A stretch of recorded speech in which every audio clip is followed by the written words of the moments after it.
afternoon. We're getting our act together today. Dr. Dave here at Shores Wellness Solutions, and of course, I have my better half with me. Amy, how are you? Hope you all had a great week, and we are back here today to talk to you about Heart Health 101. Things your allopathic provider probably is not going to tell you. All right. Go ahead, babe. All right. Well, what is heart disease? We're going to kick off our event today and make sure we're on the same page and talk a little bit more about what heart disease is and have a little bit of a better understanding about it. So heart disease is the leading cause of death for both men and women in the United States, and also the leading cause of death worldwide. Very true. Heart disease is a term used to describe several conditions, many of which are related to plaque building up in the walls of the arteries. As the plaque builds up, the arteries narrow, and this makes it more difficult for blood to flow and creates a risk for heart attack or stroke. So now that we're clear about what heart disease is, you may be asking yourself how this relates to you and what you can do to help prevent heart disease. So who's also at a higher risk for heart disease, right? So we're going to talk about that. Good question. We're going to discuss that a little bit more today. You know, there was a study done in Yale a few years back. They did it on pigs. I'll disclose that. But pigs closely resemble humans, not in how we look, but the insides of our bodies. And so, anyway, they did the study and they found there's a way that within 2 years they cleared the arteries of the pigs using one supplement. Ooh, what supplement was that? That's a good question. Stick around and maybe you'll find out. Oh, I guess we're talking about that a little bit later. So how do you know if your heart's safe, right? How do you know? I don't know. Well, when we look at heart disease, it's important to know. Can I take over for 1 second? Okay. Yeah. So how do you know if your heart's safe? Well, let's think about this. The heart is the secondary organ of life. I know out there you're probably going, no, it's not, it's primary. No, it's not. Primary organ of life is the brain. We know that because it's the first organ to develop. It's encased in bone, your skull, and it controls the growth, development, and function of every other cell, organ, tissue in your body. That's why brain's number one, primary. But number two is the heart. The heart is the second organ to develop. It sits in a bony cage, your ribs, between two sponges, your lungs, all for protection. So that's pretty safe. But that's not where you were going. No. All right, go for it. It's not. It's important to know some of the leading causes of heart disease so you can know what to do to reduce your risks, right? So, Okay. According to the American Heart Association, the following factors greatly increase the risk of heart disease. Okay, we all can guess what one of them is, right? I'm thinking you're going to say smoking. Yeah, smoking, tobacco is one that is a big contributing factor to heart disease. High blood pressure, high cholesterol, physical inactivity, obesity, heredity, and unmanaged diabetes are just some of the things that contribute to heart disease. So we understand smoking. We know that. Right. Okay. But when we talk about high blood pressure will contribute to heart disease. But the question is, what causes high blood pressure? And I will tell you, it is not due to a lack of blood pressure medication. High blood pressure is usually due to the leading causes of a liver dysfunction, an adrenal dysfunction, or a kidney dysfunction. Those are the top three. High cholesterol, that's another workshop, and you can go back and check our archives. But high cholesterol, really 165 to 330. Yes, I said it is a good cholesterol range. So this below 200 stuff, it's just garbage. Now they're going to 170, which is horrible. And I have seen labs come back with good cholesterol from 0 to 200. So I ask you, I beg you, talk to your allopathic provider. Hey, if my cholesterol is at 0, is that good? And they'll say, well, no. Okay, can I be alive then? And they'll probably tell you, well, no, which is true. And then say, well, then why does the lab ask for 0? Now, not all labs are saying that, but I am seeing it back on some labs. Right. Well, let's learn about some risks or some ways to lower your risks of heart disease. Now, managing your lifestyle and diet is probably one of the number one ways that is going to be beneficial for you. So we're going to talk a little bit more about some natural ways to help reduce your risk of heart disease. Okay. All right, how do you reduce your risk? There are some general lifestyle changes that you can make to reduce the threat of heart disease. Well, for one, let's quit smoking or stop smoking. Yep, don't start in the first place. You know, we have all this information about how bad smoking is, yet young people today still pick it up. Yeah. I don't think they really know or understand. And then they do that, and then 20, 30, 40 years later, they wonder, well, why did I get lung cancer? Duh. Or heart disease, stroke. Stroke is a big one. That's right. Aneurysms. Yeah. Type 2 diabetes. Yeah, because of smoking. So exercising regularly is very important to help lower your risk of heart disease. Maintaining a healthy weight. Now, exercise and maintaining a healthy weight kind of go together. And also the next one, eating a heart-healthy diet. But not every exercise is right for everybody. So as human beings, what we are supposed to do is resistive activities, not crazy slam everything up and down and whatever and, you know, get our hearts pounding out of our chest. That's not really good. And that's something that takes a lot of conditioning. But a good exercise is just walking, get out there and moving for 20 minutes or more, a couple days a week. I know I'm probably getting ahead of Yes. where I am. Yeah. We're going to talk about all the exercise later, but right now let's I'll dive come in. back to that. We're going to start discussing diet because diet plays a whole big role in how our heart's functioning, right? So we're going to talk a little bit about that first. A healthy diet equals a healthy heart, right? That's right. So to think we can treat heart disease by lowering cholesterol, lowering blood pressure, lowering blood sugar with medication alone is like mopping up the floor while we leave the faucet running and the sink overflows. Doesn't work. So we need to discover the underlying causes that put you at risk for heart disease first, rather than just treating the symptoms with medications. And that's something that we do here in our office.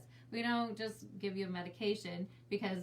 We don't give any medication. Oh, no. Because if we give you a medication to help with your heart, you still have the heart disease if you're not taking the medication, right? You know what I equate that to? If I were ugly and put a bag over my head, I'd still be ugly. You just wouldn't see it. That is true. That's basically what taking a medication for high blood pressure is like. Right. So we like to get to... And a disclaimer, it doesn't mean at times, short term, you might not need it. That's not what I'm saying. But what I think we're saying is get to the underlying cause. Right. You want to correct what's going on in the first place that's causing those issues so you can correct them, right? Exactly. So diet is probably one of the number one things that's on the list. A clean diet is a great guideline for getting started on your path to optimal health. So what does that mean? A clean diet. Wash everything. No, that's not what it means. You know, a clean diet is about eating healthy foods. It's about eating a lot of vegetables. Vegetables are very important. A little bit of fruit. Right. Because a lot of fruit is not good. I've had patients come in that eat a lot of fruit, and we look at their blood values for different factors of it, and I just shake my head, and I look at them, I say, get off the fruit. And they're like, I'm not taking fruit. Get off the fruit. I'm not eating it. And their spouse is behind them going, oh, yes, they are. And so a little bit of fruit, not a lot. Because it'll also spike your cholesterol as well if you're eating too much cholesterol and fruit. triglycerides, that's right. So we want to make sure you're getting good healthy fats. We talk about this all the time. Nuts and legumes are great. Seeds, olive oil, coconut oil, butter. Butter's really good. Salmon. Yeah, salmon, very good for fats. Mackerel, sardines as well. You know, and those are some good healthy fats. And a lot of times people ask about whole grains. But what we have to be careful about whole grains is most of what you see in the store is not healthy whole grains. That's all I'm going to say about that. I thought you were going to go into more. All right. So here's a list of some of the foods that can fit within the good, healthy guidelines of some of the recommendations. And we just discussed a few of them. Wild salmon is great. Sardines, nuts, liver. I know everyone's like, ooh, gross, except for, well, my dad. He would say, oh my gosh, give me all the liver, right? So liver, which we, of course, hated as a kid. So now we have supplements we can take that. You know, it's funny. As a kid, my mom used to cook liver. And she started breading it with flour. Yeah, that's really good. But frying it in bacon fat.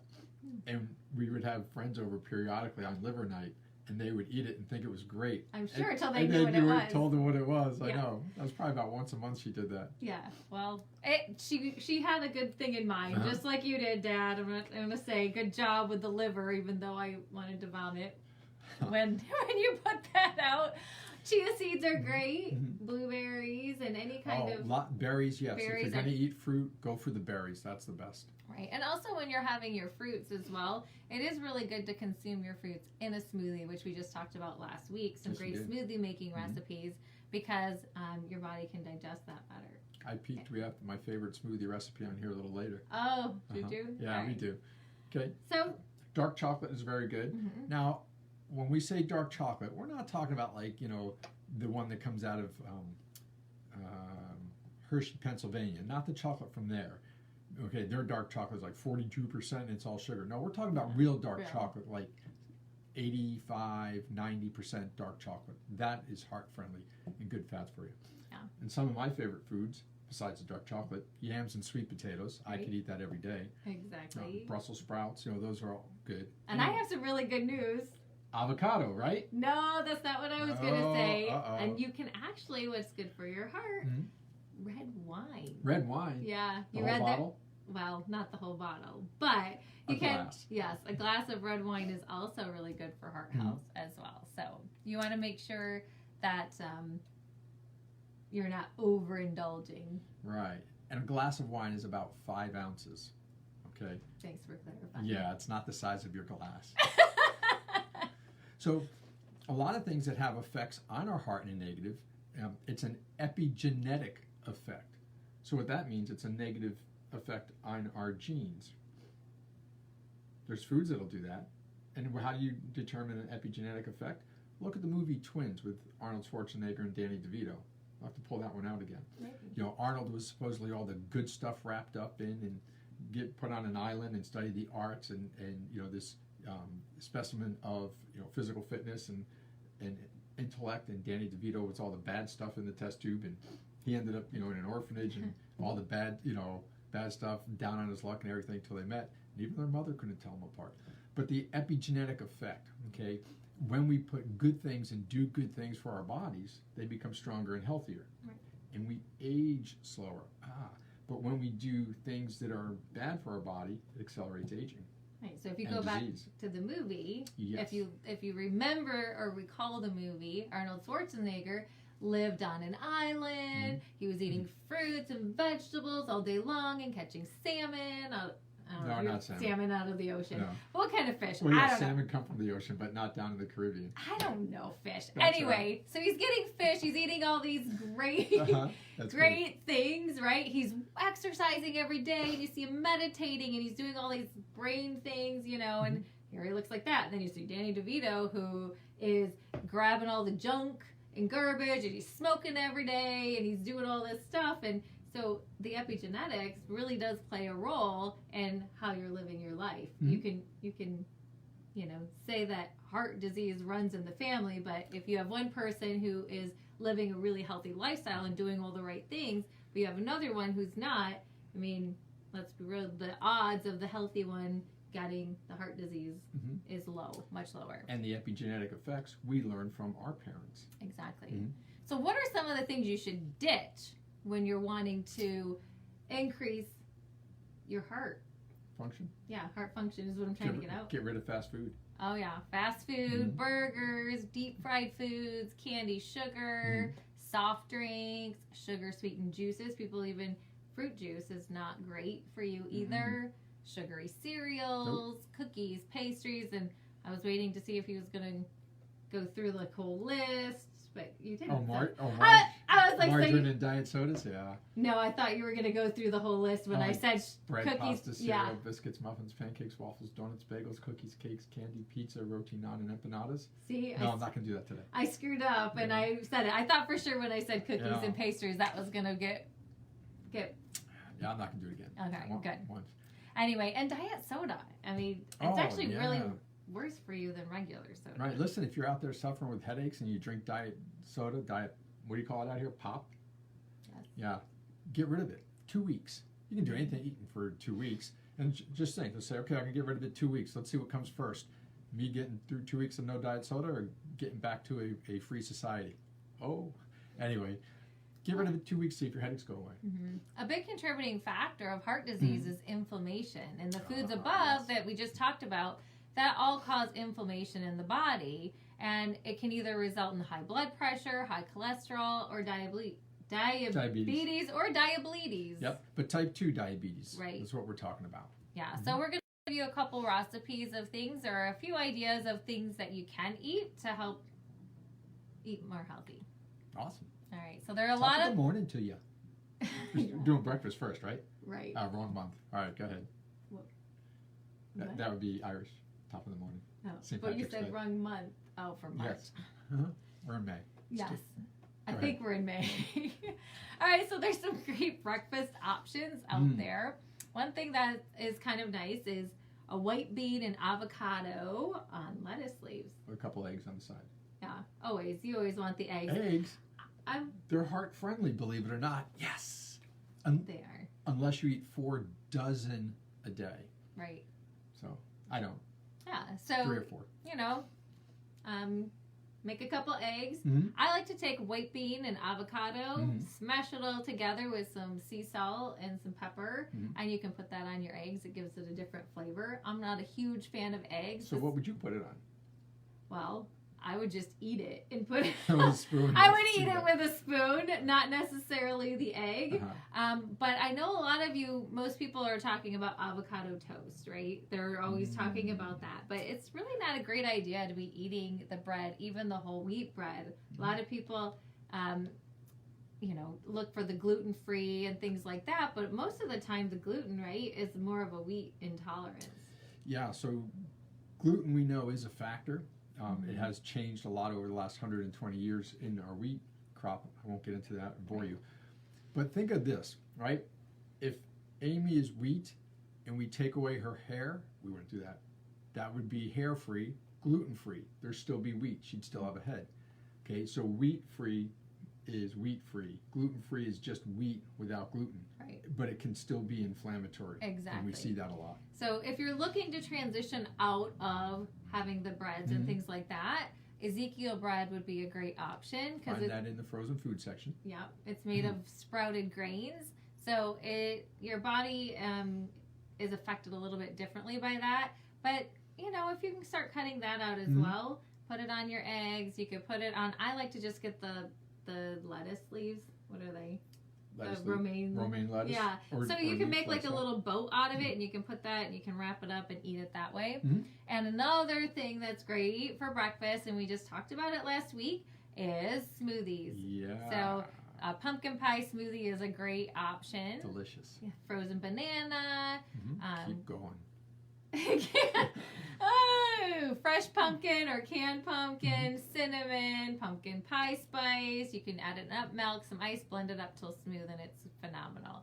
It's a great, nice protein. I like to throw a little bit of coconut oil in just because I like the extra fat. And we cheat a little bit because we throw our SP Complete in there so we get extra protein. We do. So we're always throwing that in there as well. So the smoothies are great. And I wanted to say to everyone, quick shout out, the ones who've been posting their smoothies every day. Oh, phenomenal job. Good job. That's right. Loving seeing that. And we'll be announcing our winner for that tomorrow. And what did they win? SP Complete. Fantastic. Yeah, they'll get their own canister of that, so that's awesome. So some lunch. I like lunch.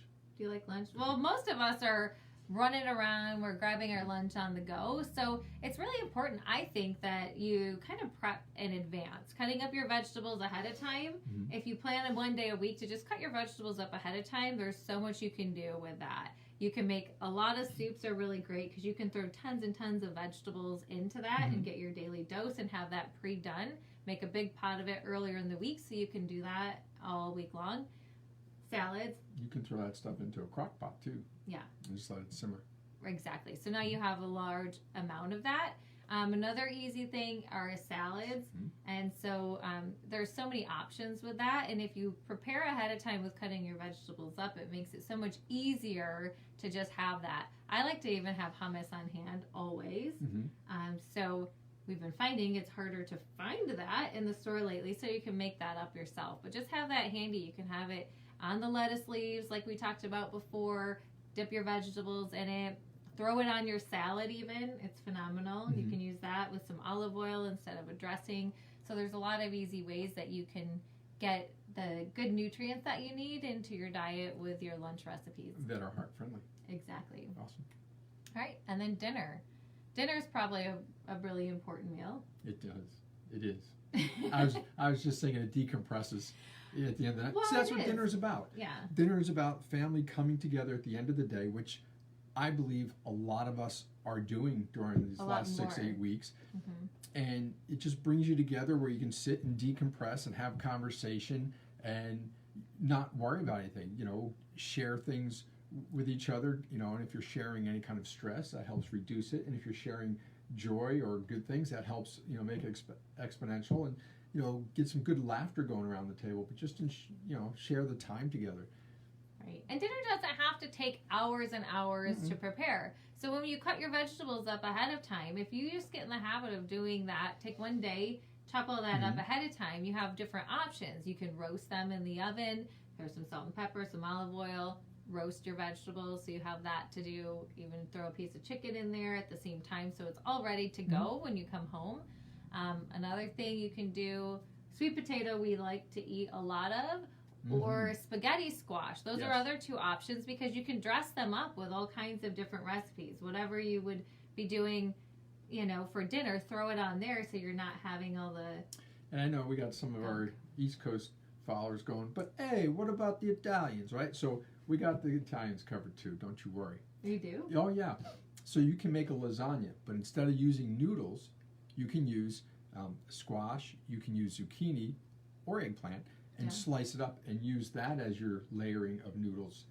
Or if you want to do a ziti, you can use the spaghetti squash and mix it with all the things that you would put in a ziti, the ricotta cheese, the mozzarella. Think of it like a lasagna. Like I've never had a ziti. Oh, well, guess what we'll be having today? Oh, look at that. I don't have to cook. Did you hear that, everyone? I'm cooking spaghetti squash.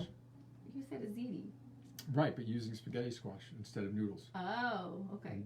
All right, well, cool. That means no cooking for me. You heard it here live. I'm excited about that. And she'll tell you, we'll go live while you eat it. That sounds like a plan. Awesome. All right, so what's another thing that's going to help with your heart? We got to get moving, and it's getting beautiful out now. Oh, it's just gorgeous. So get outside. It was so beautiful yesterday. We sat in chairs out in the sun. We did. But we did move. Only for a moment, yeah. I chased the dog down the street. Yeah. Well, because, yeah. Yeah. He wanted to go see his buddies. He was trying to go, but that's okay. Anyway, strength and resistance training is really important. That's really going to be very beneficial for heart health. Doing it at least twice a week. Let's talk about exercise for a minute. So what happened to the first marathon runner ever? He died. He died. So, and why do they call it a marathon? Dropped dead. Didn't he drop dead right after? He did. Like, pretty quick? So here he is in, I think, Rome. And so he goes from Marathon to Rome, or Athens, something like that. I guess it was Athens. But anyway, doesn't matter where. But he started out in a place called Marathon, hence why it's called a marathon. And he ran 26.2 miles. Oh, that's where they got the distance from. Because as the enemy was coming in to attack, he ran nonstop this marathon, got to the town, to Athens, and said, the enemy's coming. And the Greeks, they were prepared and were able to, protect themselves. But after he delivered the message that the enemy was coming, he died. So why am I telling this story? So running is good, not great. It's good. And no, I'm not getting on the runners' cases out there. But if you're going to run marathons, make sure you train appropriately. Right. Don't overdo it. But it's more important for us to do resistive activity. A little bit of cardio, twice a week maybe, but resistive things. Work on muscle. You don't have to be Arnold Schwarzenegger, but you want to work on muscle because it's the muscle that's going to produce the hormone adiponectin, which burns fat. And if you're not doing strengthening activities, not going to happen.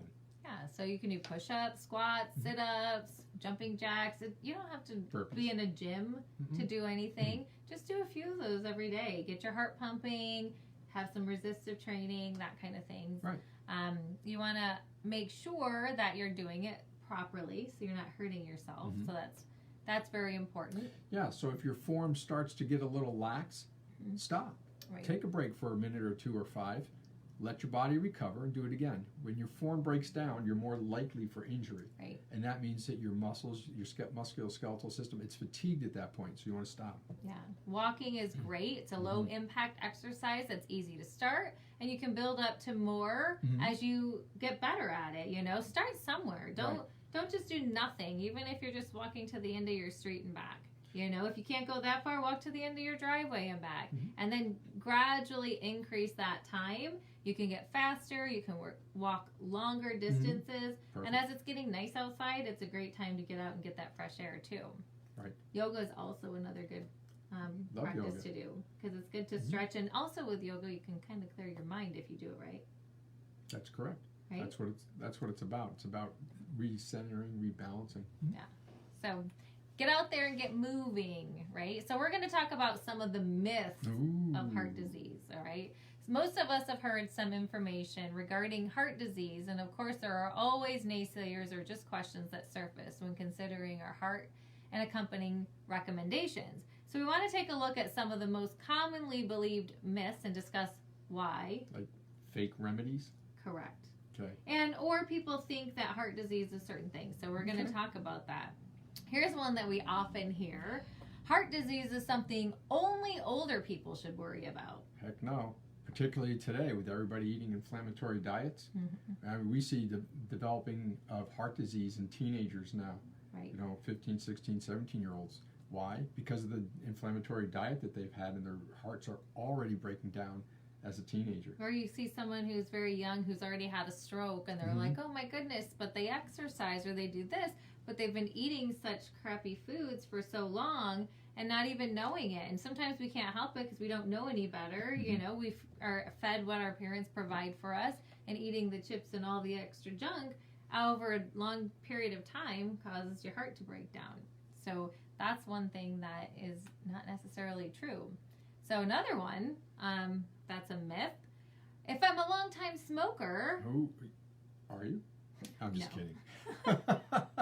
I can't reverse the damage I've caused to my heart or reduce the risk of heart disease. And that's a big myth. We know that within 20 minutes of quit smoking, you already start to get reversal. Right. In 20 minutes. In 24 hours, it's really profound. However, what is it? Within 5 years, right, it's 50% reversed, and in 10 years, it's almost as though you never started smoking. Smoked in the first place. So don't think that, oh, well, I've been smoking this long, it doesn't make sense to quit. Quitting smoking has immediate health benefits. So no matter how old you are or how long you've been smoking, your benefits are tremendous just by quitting. Yeah, very much so. And if you're looking for some tools to help you quit, let us know. Contact us, and we'll help you with that. Yeah, I know it's not an easy feat, but there are things that you can do that'll help make it easier. Right.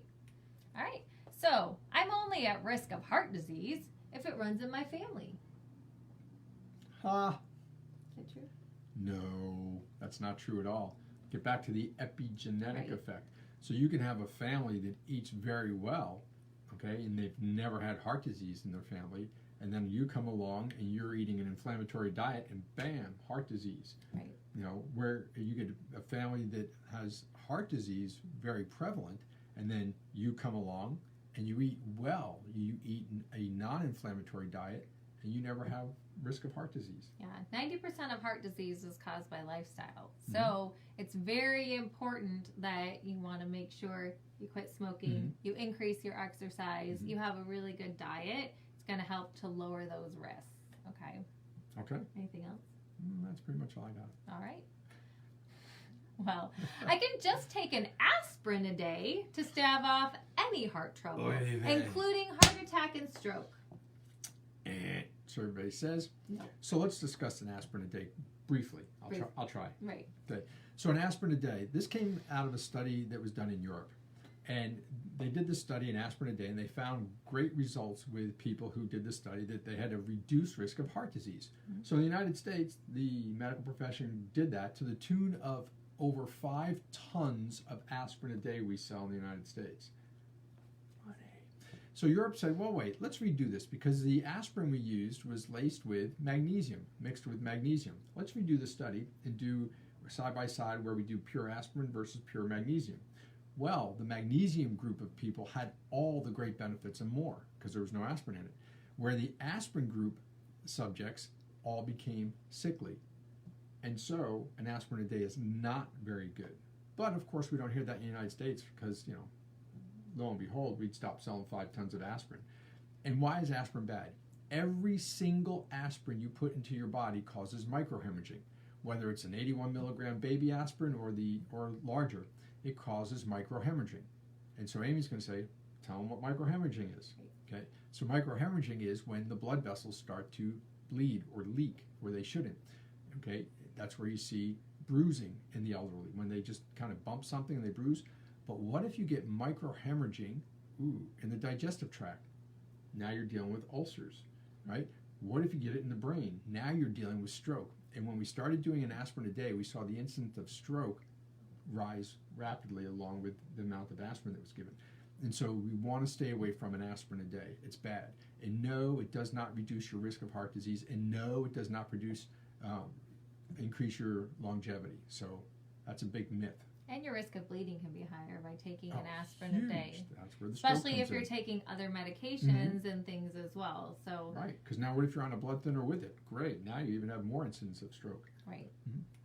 All right, so turmeric. I'm going to let you talk about this one. We're going to talk about turmeric for a little bit. Turmeric is considered a great alternative to aspirin due to its naturally occurring anti-inflammatory properties.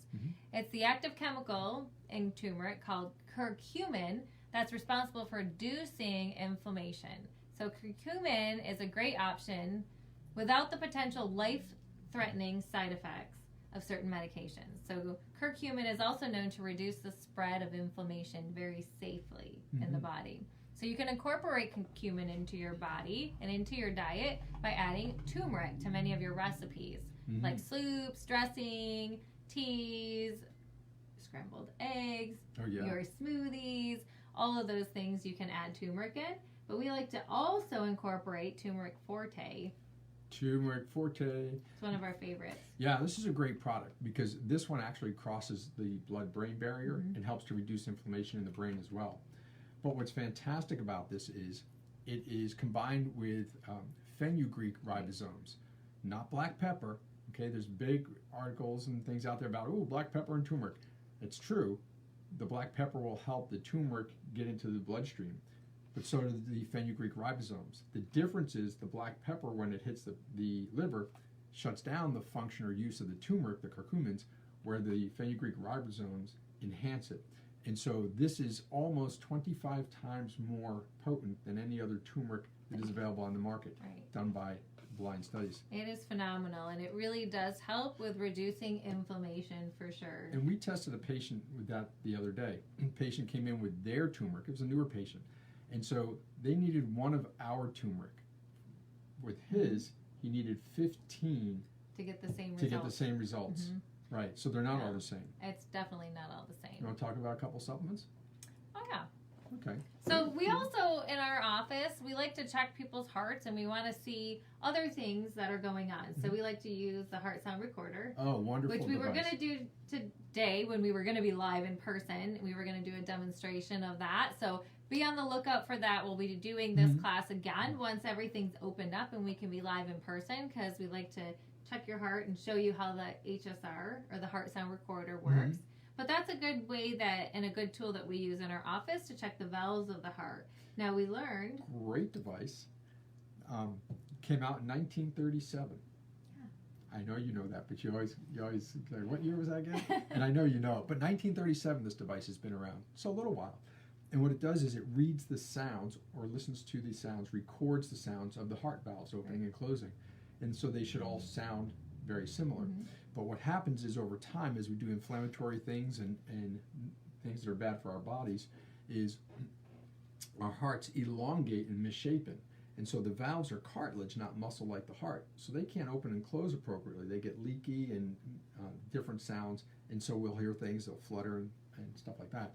And so, technical terms. And so when we refeed the heart appropriately and specifically, the heart gets back into normal shape, goes back to normal shape, and the valves come back and start working normally again. And I am sitting next to the queen of the heart sound recorder, because she has really mastered doing that. You really have. Thank you. You're welcome. Appreciate that. What are some supplements you would use for that? So there are certain supplements that are really good for the function of the heart, and so not everything is equal. So we do like to check your heart to see what things are looking like, so we know how to appropriately feed the body. But there are a few supplements that would be very good for the heart. One would be Cardio Plus. That's an overall good product. Myvana, a good heart product for the function of the heart. I was going to say this one for last, but oh, yeah. Well, I think that one's first. This is a combination product. Right. This has Cataplexy G, which is a B complex, high in B2 and 3. Right. And that helps to relax the heart, open up the vasculature, reduce blood pressure, and take some pressure off the heart. It also has in there Cataplexy C, a vitamin C complex, not the garbage you buy in the store, the full complex, which helps get oxygen from the lungs into the bloodstream. Then it has cardiotrophin PMG in there, which is a specific, what we call protomorphogen, or a particular type of protein to help rebuild the heart. And it also has in there Cataplexy E2. E2 helps get oxygen from the bloodstream into the tissue. So years ago in my office, there was a guy not in my office, but at my office, the guy next door was sitting on his couch having a heart attack. And I look out the window, and there's the policeman walking with the blue case. And I know in the blue case is oxygen. So I go running next door, and there he is clutching his chest, you know. I'm thinking, oh, this isn't good. So I run back to my office next door. I grab a bottle of Cat E2, go back next door to his house, open it up, said to his wife, "You okay if I give them this?" And she says, "Yes." Good, that's all I needed. He pulls off his oxygen mask. He chewed like 15 or 20 of these things, right? Got it down a little bit of water, put the oxygen back on. I don't see him for a week. And I run into his wife and think, "Oh man, what happened?" She says, "I don't know what you gave him." Oh, you know, when that starts up. Uh-oh. But whatever it is, I swear it saved his life. And it did. Because he was able to get that uptake of oxygen into the tissues rapidly within just a few minutes. It saved damage being done to his heart. He ended up with a quadruple bypass, and the surgeon said he was nowhere in shape or anything. The surgeon said to him, "There's no way that you should have survived that. I don't know what happened or how it did." And his wife and he, even now, 10 years later, 12 years later. As I get emotional now. That's okay. Tell me these stories on camera. Yeah, so that is a fantastic product. And listen, if you're going to fly out west or travel out west, if and when they ever open the country back up, but I think Colorado's open, and go up into mountains and stuff, that's a great product to help prevent altitude sickness. Right. Good. All right, next one. All right. So, if you're picking one thing. I want to talk about Cataplexy F. Okay. Cataplexy F is an essential fat and other things in here. But what that does is that helps to increase the uptake of calcium into the tissue. So anybody ever experienced like a muscle cramp either after working out or just sitting there later in the day or whatever? That's because you don't have enough calcium in the tissue. Well, or in the muscle in this case. So that's why you get the cramping. So there's two reasons for that. One is there's not enough calcium in the body. That's a possibility. The other is you don't have the mechanism, the pathway to bring the calcium into the tissue. So if you don't get enough calcium into your heart and it goes into spasm, what do we call that? Heart attack. And that's where Cataplexy F is so important, because it brings calcium in there. And so we take that along with Cataplexy B, and we actually have patients who will tell us that they no longer experience their AFib. Right. And so great products. Now, are we treating the AFib? No, we're not. No. Are we treating the heart attack and that? No, we're not. We're treating the nutritional deficiencies in their body. And so what I'm telling you is AFib is most likely due to a nutritional deficiency. So if we treat the right nutritional deficiency, guess what disappears? The AFib and whatever other heart concerns you have. Yeah. Awesome. All right. And one last thing I like to talk about too. Oh, yeah. Soybean lecithin. That's another great product. Do you know, until you started doing heart sound recorders and using that regularly, and I saw the results you were getting, I rarely used that. No, I didn't. And now I use it regularly. Well, it helps to regulate the fats in your body. So it's really good. Most people don't get enough, and your body can't process it because you're eating crappy fats instead of good fats. So this is a great way to help balance that. And I also learned that it's also great for helping to balance out cholesterol as well. Oh, look at that. And when you do all that, what happens? You get better movement, better function of the heart and the heart valves. Right. So look at that. Those are some of our favorite things. Mm-hmm. And if you're wanting to know a little bit more, we'd be happy to have a conversation with you so we can make sure you're on the right heart health protocol. So just let us know. Well, we covered a lot here today. Ha! Are we done? I think we're done for now. So you might be feeling a little bit overwhelmed, but guess what? You've got this, and we're here to help you. You came for a reason. We want to make a better informed choices about heart health and the function of our heart. So know that there are a lot of things that you can do. It's a lot more about diet and lifestyle than it is about heredity. You know, we've heard this thing for years, at least I have, better health through better chemistry. And that's really not true. It's managed health through chemistry. I like to think better health through better nutrition. So I'm sure right now everybody out there watching has friends on Facebook and stuff. And I'm going to ask if you could take a moment when we're done today and share this video with all your friends. Right. Because you never know who you're going to impact and whose life you might save just because they saw this and realized, hey, listen, just by adding some Cataplexy F, it might have saved them from a valve replacement, or from AFib, or Cataplexy E2, where they no longer will need heart disease, no longer need certain medications for the heart. Right. So that's what I'm asking, if you would do that. Yeah, please do. And please reach out to us anytime if you need help with anything. We're here to help. We would love to help you with all that. And we want to thank you today for your time. Thank you so much for attending this event. Like you said, share with your friends. Right? Right. I think that's it for today, right? I'm Dr. Dave. And I'm Amy. Coming to you from Shore's Wellness Solutions, the Natural Health and Wellness Center. Right. And let's face it, we want to be your inspiration for healthy living. Thanks, guys. It was so Have a nice great talking week. to you. Have a great weekend.